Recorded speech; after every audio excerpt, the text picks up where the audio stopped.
अस्सलाम वालेकुम नाजरीन, आप देख रहे हैं स्पेयर न्यूज़। मैं हूं आपकी होस्ट अहमद। 12 बजे की हेडलाइंस में खुश आमदीद। हेडलाइंस का आगाज करते हैं। पाकिस्तान समेत दुनिया भर में आज खवातीन का आलमी दिन मनाया जा रहा है। सेमिनार और तकरीबात का इंतजाम भी किया गया।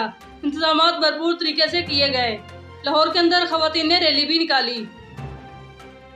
सिंध असम्बली सेमिनार में सरकारी बेंचों पर अरकान को बिठाने पे पीटीआई के अरकान ने बहुत सा एहतजाज किया, आवाजें भी बुलंद की। असलम आबटू के आने पर ऊंची आवाज में नारे भी लगाए गए। मुल्क भर में 24 घंटों के अंदर 34 अफराद इंतकाल कर गए। कोरोना के केसेस की शरह बढ़ने लगी। कोरोना की शरह 3 से पहुंचकर 6 तक पहुंच गई। मुस्बत केसेस की शरह 6.4 तक पहुंच गई।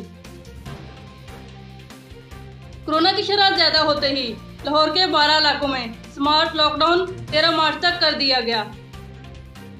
हैदराबाद में कोरोना की शरह 8.6 तक पहुंच गई। कराची में कोरोना की शरह 3.2, जबकि लाहौर में कोरोना की शरह 2.2 तक पहुंच गई। कोरोना के मजीद केसेस बढ़ने लगे और मजीद नए केसेस भी सामने आने लगे। पीटीएम का आज सरबराह इजलास इस्लामाबाद के अंदर होगा। इसमें मरियम नवाज, मौलाना फजलुर रहमान भी क़यादत करेंगे और खिताब भी करेंगे। लॉन्ग मार्च की तैयारियों का जायजा भी लेंगे। हुकूमती हिकमत और अमली पर बातचीत भी होगी। वज़ीर-ए-आज़म इमरान खान ने पीटीएम के अरकान का आज शाम 5 बजे इजलास बुला लिया।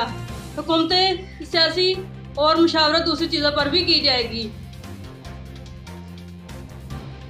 एक हफ्ते के अंदर 2 बार महंगाई बढ़ गई। शहरी परेशान। दाल, चीनी, आटा फिर से महंगा हो गया।